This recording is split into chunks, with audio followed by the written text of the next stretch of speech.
with recording. What I want to do this time is go through some of the fills that maybe you have looked at but you don't always know how to use. And I'm going to go ahead and just start with some basic shapes. And we'll start with like a square to look at these. And, you know, I'm also going to go ahead and start with just a circle. And just to make things a little bit interesting, we'll go ahead and go over to that punch bar. And I'm going to go ahead and just make, you know, a little shape here as well. Alright, so I've got these three shapes on there, and most of you guys notice I didn't auto-generate because I have that setting in my view preferences unchecked, I will bet. So let me go into my view preferences, and I'll go ahead and put the auto-generate after punching on. And let's go ahead and generate this. So I've got these three little shapes on my screen, and we'll change the colors so they look a little bit better. And right now they're just in complex fill. So I'm going to go ahead and look at how to apply the arc fill and what it does. And last time we looked at some basic fills, but the arc fill is a little bit different. So let's start with the square. And I'm going to slide over to my arc fill. And I'll go ahead and click on apply here. And what happens is, see that little dot that's appeared? That basically causes the fill to wave or to arc.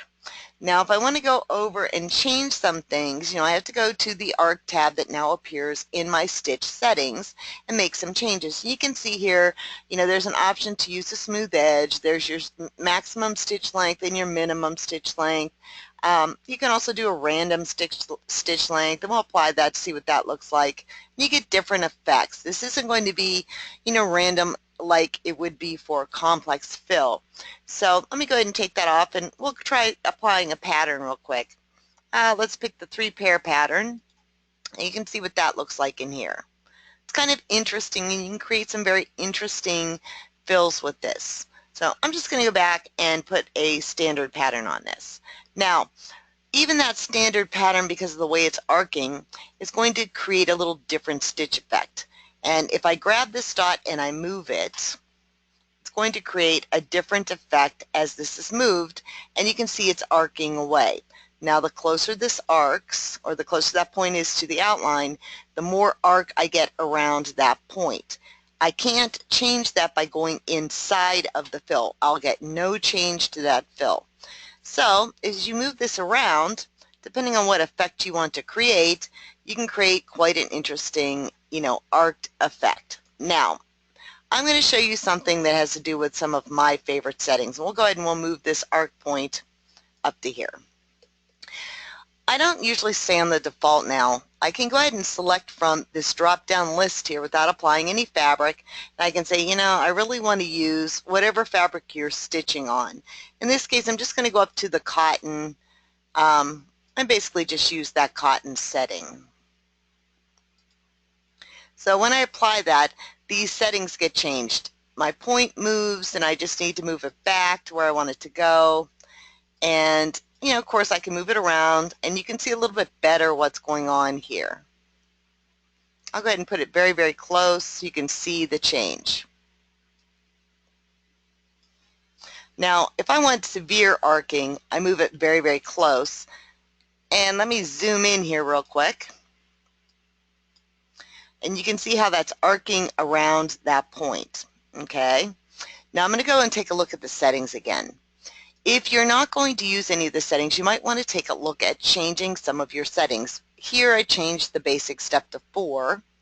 But if you look at the arc fill, the settings that are different from the default setting here is going to be using the smooth edge, which gives that a crisper, cleaner edge. And my maximum stitch lengths are changed.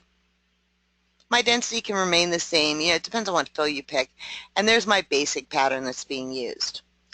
If I take the smooth edge off, you can see it's not quite as crisp. So you have that option. You can turn it on or turn it off. All right, so I'm going to zoom back out now, and let's take a look at what this does for a circle.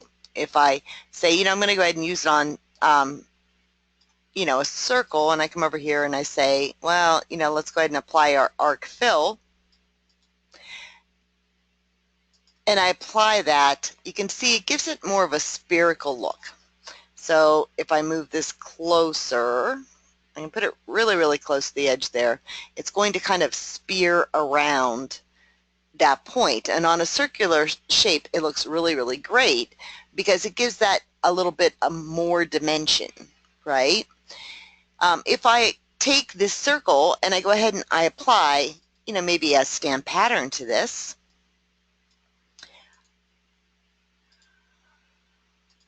then what's going to happen is the stamp pattern is going to stamp into that, but you can see even the pattern's arcing slightly.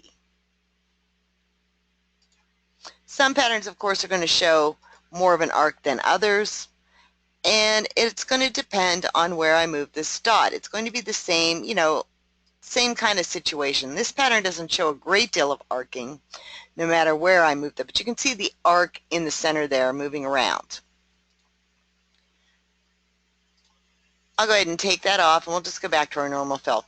Now, what's nice about this is that, I really can get a spherical look, and the further away I pull this, the less arc is, the less it's arcing around that point, I guess is the best way to say it. And it still gives me that arc and a little bit of a dimensional look. So if you don't need severe arcing like over here, or how we originally had this set, you can move that point all over. If you just want a little bit of a wave, move that point further away. But remember, you can't put it in the middle and expect it to arc. Okay, and the same is going to be, said for this, even though this is in fact, circular and has this open section. If I go ahead and say arc fill, and I'm just going to kind of grab it from the bar there, you can see it's going to arc around this, and I can, move that in closer, and this is going to arc as well. And moving it to the center is not necessarily going to cause it to change that arc. That's still viewed as inside of the main outline. So, when you're using something like this, then that arc fill is going to arc all the way down in here. And to get the effect you want, you might want to use a different fill type, which is called radial. Radial and arc both have these points. Now, for the arc fill, you can do, kind of odd shapes as well. And I'm going to come back to the radial on this. But for this, you can do some odd shapes as well if you're using an arc. You just don't want to make them too crazy. Like something like this is not going to allow you to arc well. It's just going to be, too complicated of a design for the arcing to navigate that well. And you can see it's taken a while to think about that now. And I'll change the color again so you can see a little bit better. There's a whole lot of things going on when I use an arc fill on something as complicated as in this. And you can see the whole fill is arcing. So, if I move it to here, it's not going to probably do quite what I want it to do. See? It's just kind of too complicated. I can move it back, and I can see if that helps. And it does a little bit. I still have a little bit of an edge there. So, if you're making something complicated, you can't expect it to make a real tight arc in these sharp points. Now, I do have the option of changing things, here, right? I can come in here and edit that stitch away if I need to. But just bear that in mind, when creating an arc, something complicated like this is not going to do exactly what you want it to do. You may want to use a different option. Okay, now if I pull it away from these complicated shapes, then of course it'll do fine. But putting the arc up here and expecting it to be able to navigate well in here isn't going to really be an option. I can come in and try to change some things on this, but if you're going to do something like this, break it into different pieces and do it, and control each one different, individually. Now, I'm going to go back over because we talked about a different fill type for this. If you wanted this to do something differently, if you wanted this to evenly arc or radiate out, you could try a different fill type, which if we go over to here, it's called radial fill. And I'm just going to go ahead and use a pattern and just use the basic pattern. And a radial fill radiates from this point. So everything's radiating evenly. Again, I can move that and I can have it radiate from that point or that point, but it evenly radiates from this point. So something like this, your best option is probably going to be to have it in the center. So those are a couple of, the fun fills that are in Generations. And let me go back because we just had a couple of people that have pulled in or, come into the webinar. What we're talking about is the arc fill and how to apply the settings. So the arc fill is really neat, even if you want to use it for a gradient shading effect. So I'm going to kind of grab this and, we'll go up to accessories and create gradient shading. And we're going to do a 2-color shade, and I'm going to make this color kind of extreme. And, I'll leave this at a default type of gradient shading. And I'm going to go ahead and say OK and generate. And I'm going to go out of 3D view. You can see that even though, you can get a better feel for what's going to happen on gradient shading out of your 3D preview because, it's like 2 layers of thread. But what the program does is it literally places these like it's one fill. So it's filling that like it is one fill instead of 2 fills. Now you can see I've got the smooth edge because of the clean edges there, but this creates kind of a unique effect when you're using the arc fill. Now remember, we have this as a radial fill, and I can do the same thing with the radial fill. It's just going to behave a little differently. So if I say, well, let's go ahead to accessories and create gradient shading, and I'll go ahead and change that color again to, a pink color. This default pattern isn't going to behave the same as it did here. All right. I have to look at my start and end points and how they behave because this is in effect kind of a satinish fill. So here's what I have, and you can see I've got, like this blunt stop here. So gradient shading for arc works very, very well. It also works well with radial. You just have to make some changes. So I'm going to go ahead and I'm going to undo that accordion or gradient shading, and we'll take a look at how to shade something here with a radial fill or a satin fill. It's going to behave the same if you made a satin circle as well. So let's go ahead down to our create gradient shading. And think about what just happened. If we left this at the default setting where, it starts at that density, ends, at the same density, I end up with like this thick kind of edge here, like a very blunt start and stop. So what I can do is alter this so that it doesn't quite start and stop at the same setting. So I'm going to go ahead and load something. I think we probably have a pretty basic setting. Maybe not. We'll try this one. Okay, so here's a basic setting, and we'll go ahead and say OK and apply this, and you can see what that looks like. You can see it's a little more, one side over the other, right? But it looks a little bit better. It doesn't start with this blunt edge. It's a little thicker over here, but it's not blunt like that original one. So let's go back here, and we'll go back and look at another way to do this. If I'm going to create gradient shading on an or on a radial or satin fill, what I might want to do is stagger this a little bit. And to do that, I can just come up here and left click on the line, and you'll see the line kind of disappears and or your mouse kind of disappears, right? And just drag a line down. Of course, it's not going to behave for me today because I'm trying to show you this to you, right? But let's go ahead and just drag this line. Okay, so I've made a third line. Now, what I might want to do is go about 50% on this.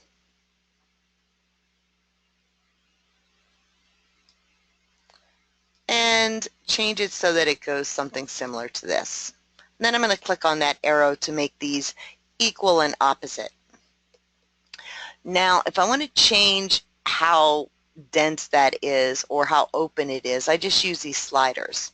And then I can use the arrows to match those up. So let's go ahead and see what this looks like now applied to that. You can see now we've got a little bit thicker on the other edge. So playing with those settings for a radial fill or for a satin fill, they're going to be a little bit different than, a complex or arc fill. So I hope that makes a little bit of sense about, the different fill types, at least on this arc fill. The arc fill I find is, really kind of fun. And it's really fun when you go ahead and place like the gradient shading. And as I said, don't trust that preview. Stitch this out to see what it looks like. But the arc fill is really kind of a fun fill because it does allow you to give some dimension to things. But the radial fill is also a fun fill because it allows you to give dimension to different shapes. So do you guys have any questions on the fills that we've done so far this time? I know, we're not covering a lot of fills and I'm not making the webinars real long.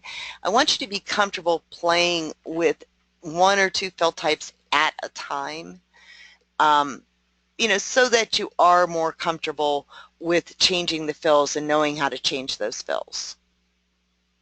Okay, you guys are good? All right, so we're going to look at radial again, and we kind of applied a stamp pattern to the gradient shading, or to the arc fill already. So let me go ahead and make a new file, and I'm just going to kind of grab one of these little punch rings real quick, and we'll make this a little different here, a little thicker. Okay, so I'm going to go ahead and say, I want this to be a radial fill, and change the color, and this is kind of what I get. It's like a satin fill radiating from the central point. So that's why, if it's big enough, you really do need to apply a fill to it. So I'm going to try just using a stamped pattern real quick, and let's just see what that looks like in here without applying a fill. When I put the stamp pattern in, I really don't need to apply a fill type. But, if you look really close here, you've got that pattern radiating out from this central point. If I move that point, it radiates differently. For example, if I move it outside of this ring, and I might want that. I might want that effect. I have to be careful because of the settings here, right? I have to make sure that the way this is radiating isn't going to cause a problem or cause, any type of hole here, right? But let's go ahead and move that back towards the center. So that is with a complex fill, or I'm sorry, not a complex fill, stamp pattern fill. Now, even with the stamp pattern fill here, I can still do, the gradient shading. And yeah, I'm going to go ahead and I'm going to change this just a little bit so that we don't have quite as blunt of a edge there, so that we can blend a little bit better. I'm just dragging these lines down. And I might make this a little more complicated just so I don't have like that blunt kind of edge that runs into each other, right? And I can see in the preview what it's going to look like, but that doesn't really count much for your radials or satin fills. So there, I've made this fill. I'm going to go ahead and say OK, and let's generate this. And the pattern remains. Now remember I said don't trust your 3D preview, but that's a much better blend. And if I don't quite like that up there, or if I don't like the openness here, I can go change that at any time. But the pattern remains in that fill. You can see even on my gradient shading, that pattern is going to be created, and it's going to blend perfectly together. So let me go back here. So if you do use, a stamp pattern, remember that, it's going to blend with the gradient shading. That pattern's going to remain. And it's kind of a really neat effect. Now, I'm radiating from the center here, and this is going to make a nice circle, and it's going to have kind of a unique little pattern. But let me go change my settings, and I'm going to go ahead and take out my stamp pattern. And I'm just going to go over to the radial tab, and I'm going to use a pattern that's maybe just a little more obvious as to how it's radiating. You can see, let me see if I can get that pattern that's a little more obvious. There you go. So there's my pattern. It's a little more obvious as to what's going on with the radiating pattern, right? Now, this point, as I said, it's going to control the radiating point. See how that changes slightly? So, wherever I move that point is going to control my radial fills. And I have it set for cotton woven, but I can come up here at any time and change this and change the settings for these as well. And we'll go up to crepe, and I'd have to put these settings back in and move my point back, but the settings will change automatically. I just have to apply any fill that I use once I change that underlay setting. All right, so that's your radial fill and the arc fill. Now, the arc fill is a little more cut and dry.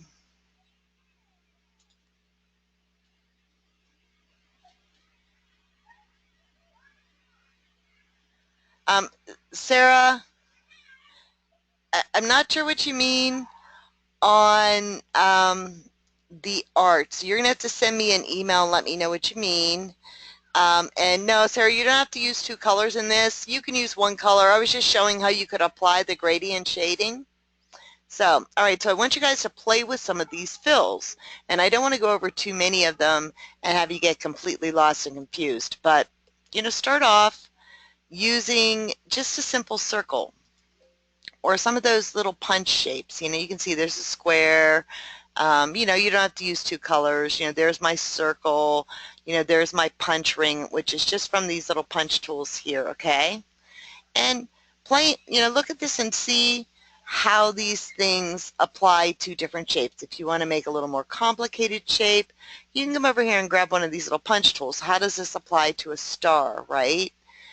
Well, if you select your star, come down here and just click on this real quick, you can see what the arc fill does immediately.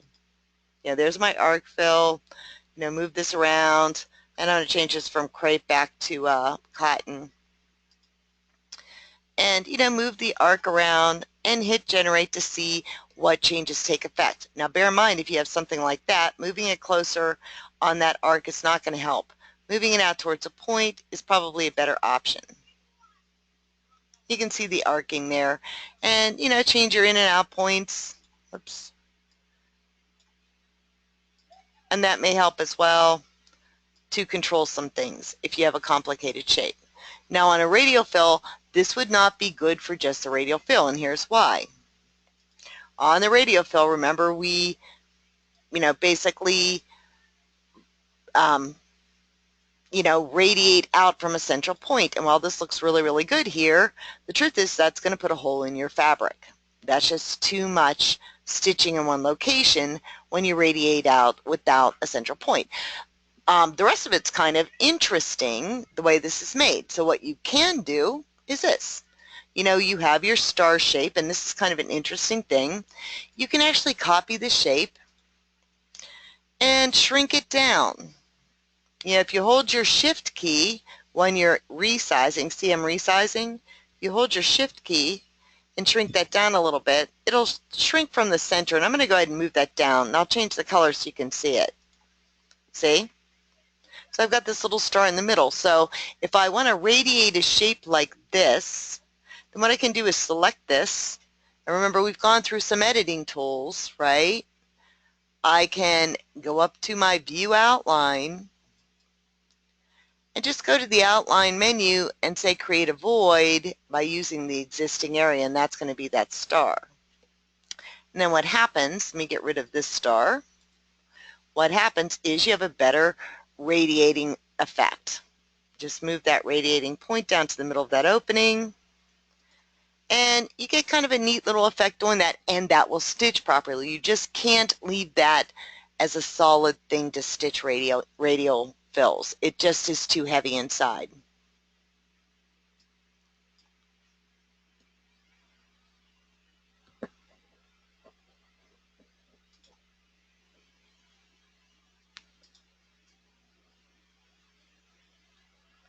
Elaine's asking about the stitch count for that little punched circle I did. And yeah, with the stamp pattern, anytime I add a stamp pattern to something, I'd want to probably resave this. Let me get back to where that was, because that one stamp pattern I added, let me get rid of that. I would have wanted to resize it. I was just kind of showing it as an example. We're talking about here. So, if I add a stamp pattern to something like this, I'm going to want to resize that pattern, because right now this has 5,915 stitches. If I add a stamp pattern to it, and I don't really pay attention to the size, then it goes from that to 20,000 stitches, and that's a lot of little stitches, right? You can see that's a lot of little stitches there. So, I might want to make sure that I check that pattern size I didn't really want to cover stamp patterns because, I don't have a lot of time for that. But, the next time we'll start looking at how to apply some of these patterns and some other things. But first I want to get through the rest of the fills. Stamp patterns literally are going to put, like needle drops in your pattern. So, if I leave this at 7, then it's going to be a small pattern. If I make this, like maybe, let's make it 12, then it's going to overlap here, and I need to change my row space, unless I want it to overlap, and my column space to the same size as I made that pattern to get it to not overlap. Now, right now that's at 20,500 stitches, so as soon as I do that, my pattern is larger and easier to see, and my stitch count drops down to about 14. So, watch your pattern size, and we'll cover stamp patterns a little more in depth in its own webinar because there's some neat things you can do with stamp patterns. And, like those of you who've been in my classes know that I will tell you, just because you can do something in the program doesn't mean that you always should. So, and stamp patterns are kind of along those lines. You can make anything into a stamp pattern, but you have to watch the size. You can't just apply it. All right, I'm going to go ahead and stop, and I hope that you guys are playing with just the basic shapes and getting comfortable with the program, and applying some of these fills. We have a lot of really neat fills in the program, and we've covered just some basic ones right now. Auto Judge, Complex, and Satin, but the radial fill and the arc fill and fluid contour are just a blast. Fluid contour we're going to cover on the next one, along with a couple of other things too. We'll cover spiral, fluid contour, and maybe the motif because they kind of all go together. But the fluid contour is a really neat fill to play with. And it allows you to add some things to your fill types and to your designs. It allows you to kind of add that little extra touch to them. And the fluid contours, it's kind of one of those things that lets you add some really unique and interesting effects to your designs. Sarah, on the basic shapes that we were using them from your manual punch toolbar over here. So if you see, there's your square and your circle, and then here's the punch shapes that you can use, okay? Thank you, Carol, and you guys are always very, very pleasant in the webinars, and thank you for the compliment. Lynn, if you need to email me, look in your email. You should have the links and an email from technical support, or you can just go to the technical support page and download that. No problem, Sarah. When you guys play with these punch tools, I know some of you kind of wonder, where these punch tools are. They're over here, on this side, unless you've moved them, okay? But these shapes here, they're really kind of fun. We should do a webinar just on these punch shapes and what we can do with them, and we probably will. These are your input tools, and this square and the circle, they're just going to be your basic input tools, and they're great things to play with, along with like these shapes, like the heart and, the punch, and the little punch ring and the rectangle. Now, each one of these, when I use them, so you guys know, you have these little nodes on each one of them. They each do something different. Like if I mouse over and I get that star, I can actually adjust the shape of the heart and make it kind of, pretty much any shape I want. I can make it wider. So each one of these little nodes allows you to do something else. See, I can make it almost a shield. I don't need to have this quite that high. I can make it almost a tulip and, pull these shapes up. And when you're happy with the shape, then you press enter. But each one of these punch tools here has that option. These do not. They just let you left click and drag and make a shape. So remember, left click, drag it, left click again to make the shape, okay? These tools here all have some option. I refer to this as the Pac-Man one, but it really is kind of a wedge. So you can make almost a pie chart, or you can just make a little wedge. If you don't press enter here, you'll lose the shape. And the same thing with this one. Just because it looks like a cross does not mean that it has some pretty interesting options. Okay? This one and this one. Don't just go by the shape, because remember, each one of these has, see, I can make those little, you know, the little squares there, and I can also make this shape like this. You know, if I pull this down further, it gets a little more interesting. Okay, so play with those shapes too, just get comfortable with those shapes. Anything that has a line to it, or anything that has these rays, those get even more interesting. You know, I can change these sizes and really kind of make this a lot of fun. The other ones get even more interesting than that, but if you look, I have this power of the sun thing, and I could make this like 15 if I wanted to. See? But each one has like these neat little tools. So if you get a chance, you know, look at your version 2 manual. Those options are in there under the manual punch, I believe. But play with these things. Don't be afraid to try out some of these punch tools and, you know, see what happens and then apply some of the fills to them. Like, you know, for example, you might be able to, you know, just apply, you know, like the arc fill here and then take these little pieces around there and apply the radial fill. As a matter of fact, I think I might do that with this just to show you real quick before we end the webinar. Okay, so here's my big sun, and I'm going to change the color just so they're easier to pick out. And we'll move those to the bottom and change those to green. Well, maybe a happier green.